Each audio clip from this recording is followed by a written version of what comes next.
Hello mga kapatid, no, magandang hapon. So nandito tayo, update natin itong project na itong Ulas Viaduct Flyover project. Ayan, nandito tayo ngayon sa Dugtong. Mamaya papunta tayo dun sa tatawid tayo dun mamaya dyan sa may Ulas traffic light. Yan, going to Bukidnon na kalsada. Ayan, so kita natin itong tinatayuan natin. Ito na yung parang yung pinaka-last na poste. Ayan, so connected po ito, no, sa Talumo dyan sa may Coastal Road. Ayan, so ito na po yung pinaka-last na poste. Ayan, no, kita natin yung pinaka-last, yung tatlo yata, yung anong pangalan doon, nakalimutan na natin. Abutment, yun, abutment pala. So yan, papunta na po yan ng Coastal Road, Talumo. So ngayon nandito na tayo sa may kalagitnaan ng traffic light, no, dito sa may highway. Ayan, kita natin. So talagang isang poste na lang, no, talagang matatayo dito talagang after dawn. Tuloy-tuloy na po yung ayan. Kakatapos lang nitong poste na ito, bali dalawa kasi yung last week na in-update natin. So ngayon talagang inabunuhan na nila. So isa na lang poste. Pero naano na po yung yung matting foundation.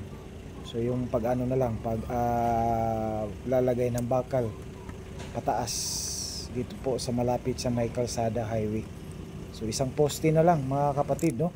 Talagang ongoing po yung ano po ng project na ito, itong Ulas, no, dito po sa Davao City. Ito tinatawag itong viaduct. Ayan, so ito na lang po yan, no, kita natin. So isang post na lang yan. So sa ilalim yan may forma na yan, no, may matting foundation na. So ito kakatapos lang, no, at tinambakan na nila sa tsaka pupunta tayo, no, i-motor ride na lang natin, no, doon sa pinakain ng viaduct na ito, itong papuntang Bukidnon, no. So ayan, so para makita natin mga kapatid, no, and I hope nasa mabuti kayong kalagayan. Lalo sa mga bago dyan, no, don't forget to subscribe sa ating channel. Okay, so maraming salamat dyan. Magandang hapon sa inyong lahat dyan, no. Ayan, so ito na po ang every month po tayo nag-update dito. Ayan, so baka pagbalik natin talagang mabuhusan na yung poste, ma-erect na, malagyan na ng bakal. Saka yan, no, by December. Ayan, so ito na po, no. Ayan, so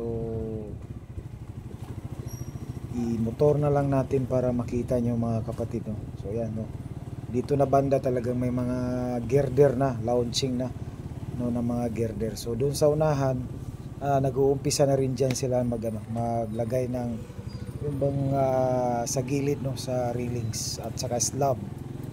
Ayan, sa unahan. Ayan, nag-uumpisa na sila dyan. May mga workers dyan na nagtatrabaho. Ayan, so nilalagyan na yan ng mga slab for sisimintuin para ayan magiging isang daan.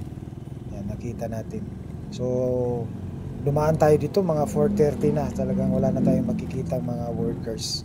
Ayan, nakikita natin sa taas. Ayan, so umpisa na sila maglagay ng railings. At saka ito na yung pinaka end point, no, o abutment, pinaka last na poste. So sa last time pag update natin wala pa ito. So ngayon medyo mayroong anong ginawa dito, no. Ano kaya ito?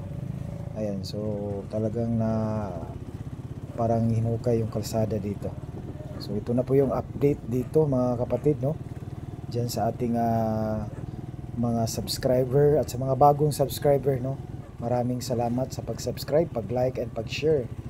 Ayan, so hinto muna tayo. So ito na po yung papunta po ng Kalinan, Mental, then papunta na po yan ng Bukidnon. Ayan, hinto muna tayo. Ayan, kita natin talagang may binuhos dito sa kalsada, sa gitna ng kalsada. Ano kaya ito?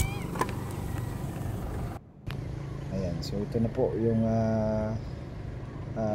dulo, no, ng viaduct. Galing tayo dun sa may between Talumo papuntang Talumo, no. Yan, kita natin yung kalsada.